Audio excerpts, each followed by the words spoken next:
নমস্কার বন্ধুরা, travelling with Biplab and NR channel থেকে তোমাদেরকে স্বাগত।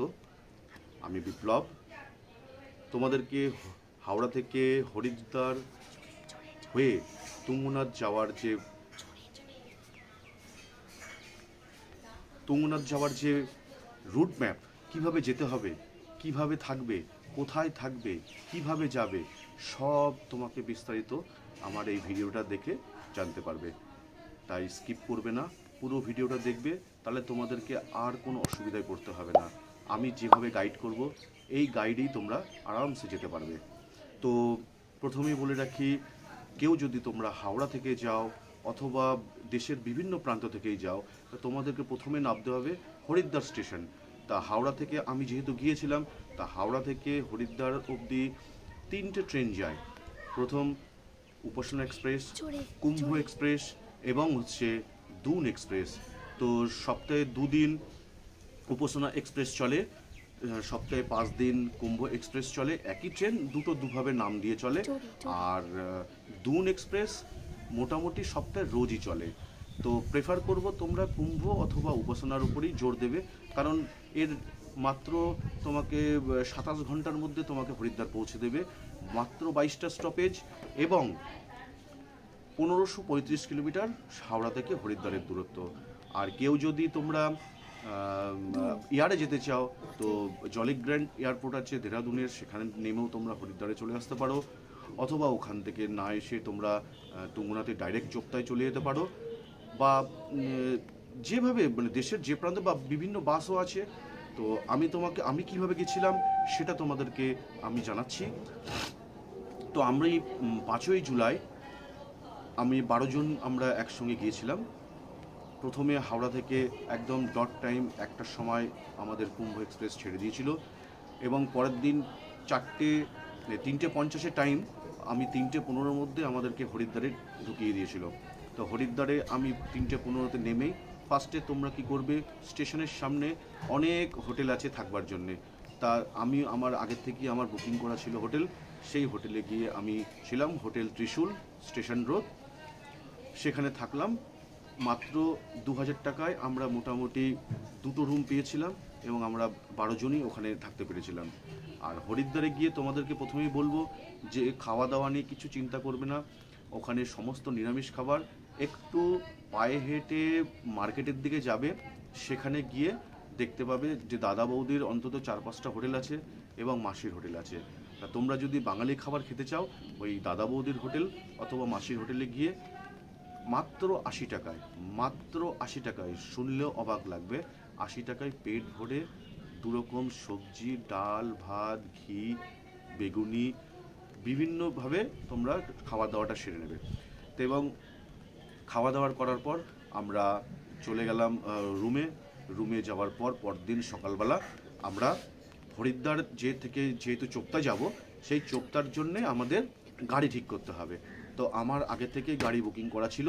এবং তোমরা যদি গ্রুপে যাও, সবসময় আমি বলবো যে বাস থেকে গাড়িতে যাওয়ার প্রেফারেন্স, কারণ গাড়িতে গেলে তুমি তোমার ইচ্ছে মতন দাঁড়াতে পারবে, গাড়িতে গেলে তোমার যে কোনো জায়গায় তুমি শ্যুট করতে পারবে, ছবি তুলতে পারবে, এবং গাড়িতে গেলে তুমি তোমার যে ডেস্টিনেশন চোপতা, সেখানে তুমি একদম সরাসরি পৌঁছে যেতে পারবে।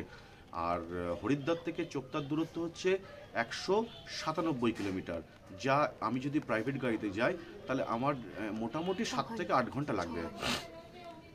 ওখান থেকে বাসেও আছে, কিন্তু বাস করলে কি হবে, তোমাকে হরিদ্বার থেকে ওই ভোরবেলা 4-4:30 সময় হরিদ্বার বাস স্ট্যান্ডে গিয়ে তোমাকে চোপতার তো কোনো ডাইরেক্ট গাড়ি পাবে না। তা চোপতার জন্যে তোমাকে প্রথমে রুদ্রপ্রয়াগ যেতে হবে, রুদ্রপ্রয়াগ থেকে তারপরে চোপতার যাওয়ার জন্য তোমাকে শেয়ার গাড়ি নিতে হবে। তা চোপতার হরিদ্বার থেকে চোপতা যাওয়ার যে ডিস্টেন্স, সেটা হচ্ছে 197 কিলোমিটার, আর রুদ্রপ্রয়াগ যাওয়ার ডিস্টেন্স হচ্ছে 162 কিলোমিটার। তো বাসে গেলে তোমাদের মাত্র ওই 15 মিনিট করে দুবার দাঁড়াবে ব্রেকফাস্ট করার জন্য। কিন্তু ওই সাইট সিন বা আলাদা আলাদা করে যে সিনগুলো, আমরা যে বিভিন্ন টাইপের সিন কভার করি, বা তোমরা নিজেরাও জানো যে একটা জায়গায় যেতে গেলে আমরা নিজেদের মতন গাড়ি দাঁড় করিয়ে যে শ্যুটগুলো করব, সেই শ্যুটগুলো কিন্তু আমরা অন্য কিছুতে করতে পারি। তাই বারবার বলবো যে তোমরা একটা প্রাইভেট গাড়ি নেবে। আমাদের প্রাইভেট গাড়ি নিয়েছিলাম আমি দুখানা বোলেরো, সেই গাড়িতে করেই আমরা চলে গেছিলাম চোপতা ডাইরেক্ট। তা চোপতা আমাদের যেতে যেতে এই মোটামুটি 2:30-3টে বেজে গেছিলো, কারণ রাস্তায় অনেকবার দাঁড়িয়েছি। 3টের সময় পৌঁছে আমাদের হোটেল বুকিং করা ছিল, আমি হোটেলে চলে গেছিলাম। তো প্রথমেই তোমাদেরকে বলবো যে চোপতা যাওয়ার পর একদম ডাইরেক্ট একদম চোপতা যে তুঙ্গনাথের যে জায়গা চোপতা, সেইখানে কিন্তু পৌঁছও না। কেন বলছি যে এর মধ্যে কতগুলো ফেসিলিটি আছে। আমি একটু চোপতা থেকে নিচে ছিলাম। চোপতা থেকে নিচে থাকার কারণ হচ্ছে তুমি ওখানে রুম পাবে, তুমি ওখানে গিজার পাবে, তোমার ঠান্ডা লাগার জন্যে তুমি কারেন্ট পাবে। কারেন্ট পেলে তোমার ওই যত গ্যাজেট, মোবাইল, চার্জার যা আছে সব তুমি চার্জ দিয়ে নিতে পারবে। তো কেন বারবার বললাম যে ওখানে কেন আগে থেকে থাকতে, যে বারবার বলছি যে চোপতাতে গেলে পরে কিন্তু তোমার 6:30টার আগে কোনো লাইট পাবে না। আর আমরা যেহেতু আগে নিচের দিকে ছিলাম, তাই আমরা কারেন্টও পেয়েছি, গিজারও পেয়েছি, সব কিছু পেয়েছি। তা আমি কিভাবে গেছি এবার তোমাদের পুঙ্খানুপুঙ্খভাবে আমি তোমাদের জানাচ্ছি। আমি হাওড়া থেকে ট্রেনে করে হরিদ্বার গেছি। হরিদ্বারে গিয়ে 3:10-এর মধ্যে নেমে গেছি। এবার হরিদ্বারে গিয়ে হোটেলে ঢুকে পড়েছি। হোটেল থেকে ফ্রেশ হয়ে চলে গেছি খাবার খেতে। তার আগে হরিদ্বারে গিয়ে গঙ্গারতি দেখেছি। সবচেয়ে বড় যে কথাটা সেটা হচ্ছে গঙ্গারতি। তো হরিদ্বারের গঙ্গারতি হচ্ছে জগৎ বিখ্যাত। তা ওখানে গিয়ে তোমরা গঙ্গারতি দেখে নিতে পারবে। গঙ্গারতি দেখে নেওয়ার পর এসে তোমরা খাবে। আমরা যখন খেয়ে নিয়েছিলাম রাতের ডিনার করে তাড়াতাড়ি ঘুমিয়ে পড়লাম। আমরা 4টের সময় ঘুম থেকে উঠে 5টার মধ্যে হরিদ্বার থেকে বেরিয়ে গেলাম চোপতার উদ্দেশ্যে। এবং পথের বিভিন্ন শোভা দেখতে দেখতে আমরা চলে গেলাম চোপতা। তার আগে ধাড়ি দেবীর মন্দির, ঋষিকেশকে কভার করে আমরা চলে গেলাম চোপতায় গিয়ে ওখানে নাইট স্টে, দুপুরবেলা মোটামুটি 3টে থেকে 3:30-এর মধ্যে আমরা পৌঁছে গেলাম। তারপরে রুমে চলে গেলাম, ফ্রেশ হয়ে গেলাম, দুপুরের খাবার খেলাম। খাবার খেয়ে একটু সামনে এক্সপ্লোর করলাম সামনের দিকটা। তারপর আমরা রাত্রেবেলা রুমে একটু নাচাগানা করে আবার পরের দিন সকালবেলা চোপতা মেন যে জায়গা সেখানে চলে গেলাম, যেখান থেকে তুঙ্গনাথ ট্রেক করা যায়। তো সকালবেলা পরদিন আমরা ভোরবেলা ঘুম থেকে উঠলাম। আমরা ঘুম থেকে ওঠার পর প্রত্যেকটা জিনিস চার্জটা সব দেখে নিলাম। দেখে নেওয়ার পর গাড়িতে করে ওই 5 কিলোমিটার মতন আমরা গাড়িতে গেছি। গাড়িতে যাওয়ার পর চোপতায় পৌঁছে গেলাম। চোপতায় পৌঁছে গিয়ে ওখানে জাস্ট একটু কিছু টিফিন করেছি। টিফিন করার পর সঙ্গে সঙ্গে আমরা আমাদের ট্রেক শুরু করে দিয়েছি। তা তোমাদের কিন্তু বারবার বলছি, ওখানে লেখা আছে যে চোপতা থেকে তুঙ্গনাথ কিন্তু 4 কিলোমিটার। ভুল করেও কিন্তু এটা মাথায় রাখবে না, ওটা কিন্তু আমার দেখা মনে হয়েছে যেন 7 কিলোমিটার। এবং টোটালটাই কিন্তু স্টিপ চড়াই, কোনো কিন্তু সমতল বা কিচ্ছু পাবে না, কিন্তু একদম স্টিপ কিন্তু তোমাদের যেতে। সেভাবে কিন্তু প্রস্তুতি নিয়েই কিন্তু তোমরা ট্রেকটা করবে। ভালো রাস্তা, খুব ভালো পরিবেশ। এখানে কেদারনাথে যেরকম ঘোড়ার বিভিন্ন টাইপের বিভিন্ন ডিস্টারবেন্স, এখানে কিন্তু কিচ্ছু নেই। ঘোড়ার মতন গেছে, হয়তো কিছুক্ষণ বাদে হয়তো একটা ঘোড়া গেছে। সবাই কিন্তু এটা পায়ে হেঁটেই করে। তাই পায়ে হেঁটেই কিন্তু তোমাদেরকে বারবার বলবো যে এই ট্রেকটা করবার জন্য। তা আমরা মোটামুটি 11:30টার মধ্যে আমরা কিন্তু একদম মন্দিরের সামনে চলে গেছি। আর আরেকটা কথা বলছি, আমার যেহেতু টেন্ডেন্সি ছিল যে চোপতায় যাব, তুঙ্গনাথ দেখব, তুঙ্গনাথে গিয়ে রাত কাটাবো এবং পরের দিন ভোরবেলা চন্দ্রশিলা থেকে গিয়ে আমরা সানরাইজ দেখব। এবং প্রত্যেকটা কিন্তু আমরা পুঙ্খানুপুঙ্খভাবে সবকটাই করেছি। কারণ কেউ করে কি যে প্রথমে গেল চোপতায় গেল, ওই উপরে উঠলো, আবার পুজো দিয়ে নেমে চলে আসলো। আর পুজো দেওয়ার ব্যাপারটা তোমাদের বলে দিই যে দুপুর 1টার পর কিন্তু তুঙ্গনাথের মন্দির কিন্তু বন্ধ হয়ে যায়। এরপর কিন্তু তুঙ্গনাথের কোনো আর পুজো দেওয়া যায় না, কিন্তু তুমি মন্দির দেখতে পারবে কিন্তু পুজো আর দিতে পারবে না। তো আমরা মোটামুটি 11:30-11:30টার মধ্যে পৌঁছে গেলাম। গিয়ে আমরা রুমে গিয়ে আমাদের লাগেজ রুকস্যাকগুলো সব রেখে দিয়ে আমরা এবার চলে আসলাম পুজোর সমস্ত সামগ্রী কিনতে, পুজোর ডালা কিনতে। ওখানে মোটামুটি 200 টাকা থেকে শুরু হয়, 100-120 টাকা ডালা। এবং তোমরা ওই ডালা নিয়ে আমরা এবার 12টার মধ্যে পৌঁছে গেলাম মন্দিরের মধ্যে। মন্দিরে গিয়ে আমরা লাইন দিয়ে একদম খুব সুন্দরভাবে সুষ্ঠুভাবে একদম ভোলে বাবার মাথায় জল দিয়ে আমরা পুজো দিয়েছি। যেরকমভাবে পুজো দিয়েছি মানে ধারণাই করা যায় না এত সুন্দর পুজো দেওয়া হয়েছে। পুজো দেওয়ার পর ওখানে 1টার সময় আমাদের ভোগ দেওয়া হলো। ভোগ খেয়ে আমরা রুমে আসলাম। রুমে এসে একটু রেস্ট নিয়ে দুপুরের খাবার খেয়ে একটু ঘুমিয়ে নিলাম। ঠিক 6:30টার সময় আমাদেরকে রুমে কারেন্ট দিল। সেই কারেন্ট দেওয়ার পর এই টোবাইলগুলো সব আমাদের চার্জ বন্ধ হয়ে গেছিলো। আবার নতুন করে চার্জ করে নিলাম।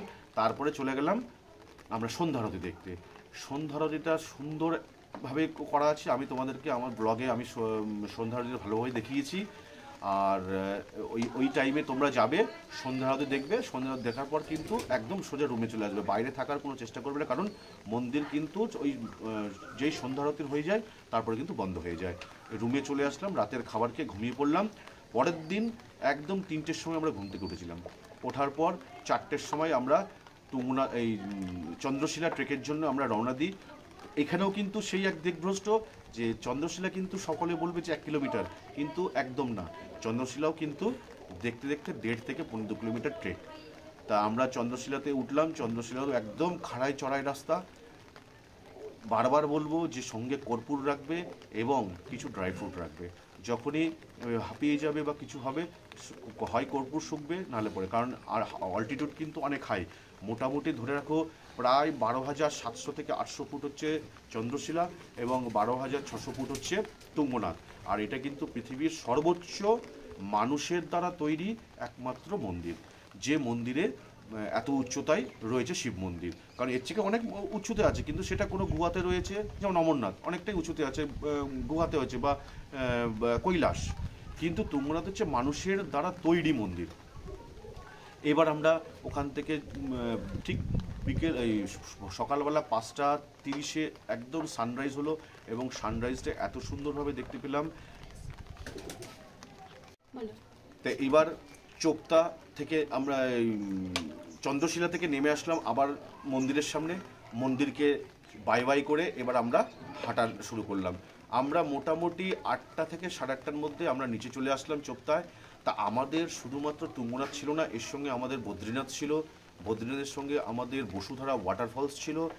বসুধারা ওয়াটারফলস দেখবার পর আমরা চলে যেতাম গোবিন্দঘাট। গোবিন্দঘাট থেকে ভ্যালি অফ ফ্লাওয়ার্স, ওখান থেকে হেমকুণ্ড সাহিব দেখে আমরা হরিদ্বার ফিরবো, এরকম আমাদের একটা প্রোগ্রাম শিডিউল ছিল। কিন্তু দুর্ভাগ্যবশত আমরা পরের দিন যখন চোপতা থেকে গাড়িতে করে বদ্রীনাথের উদ্দেশ্যে রওনা হয়েছিলাম, তো যোশীমঠের কাছে আমাদের ল্যান্ডস্লাইড হয়ে রাস্তা বন্ধ হয়ে যায়। যে রাস্তা মানে খুব খতরনাকভাবে ভেঙেছিল এবং আমরা আর ওই পথে যেতে পারলাম না। আমার দুর্ভাগ্য যে আমরা বদ্রীনাথ বা হেমকুণ্ড সাহিব অথবা ভ্যালি অফ ফ্লাওয়ার্স কিন্তু কিচ্ছু দেখতে পারলাম না। আমরা সাথ ওখান থেকে প্রোগ্রাম চেঞ্জ করলাম, আমরা ওখান থেকে চলে আসলাম ঋষিকেশ, মসৌরি এবং দেহরাদুন, ধনেলটি এবং হচ্ছে মসৌরির খুব একটা সুন্দর জায়গা, কারণ ওটা আমরা বেছে নিলাম মসৌরি থেকে। মসৌরি খুব রিচ জায়গা। তো মসৌরিতে আমরা মোটামুটি 2 দিন ছিলাম। ওখানে বেশ কিছু দেখবার জায়গা আছে। তো তোমাদেরকে বারবার বলবো যে তোমরা যদি কখনো হরিদ্বার বা ঋষিকেশ যাও, একবার মসৌরিটাকেও ঘুরে আসবে। মসৌরির কেম্পটি ফলস জগৎ বিখ্যাত। ওখানে পরপর 2-3টে ফলস আছে, কোনো চিন্তা নেই। ওখানে বেশ কিছু আপেল বাগান আছে। ওখানে ল্যান্ডস্কেপটা এতটাই সুন্দর যে তোমাদের বলে বোঝাতে পারবো না। আর যে মসৌরির যে ম্যাল, সেই ম্যাল হচ্ছে খুব জগৎ বিখ্যাত। আর এই যে যা তোমাদের বলছি আমার প্রত্যেকটা ব্লগে আছে, প্রত্যেকটা পার্টে আছে, প্রত্যেকটা সিরিজে আছে, পার্ট করা আছে। তোমরা ভালো করে দেখে নিও, সেখানে পুঙ্খানুপুঙ্খভাবে সব বলা আছে এবং ভিডিওতে সম্পূর্ণভাবে দেখানো আছে। তবে আজকে এই অবধি রাখছি। তোমরা চ্যানেলটা সাবস্ক্রাইব করে নিও, চ্যানেলটা পারলে একটা লাইক করে দিও, একটা শেয়ার করে দিও, আর যদি কেমন লাগে একটা কমেন্ট করে দিও। আমার পাশে থেকো এবং আমার পাশে থেকো। নমস্কার।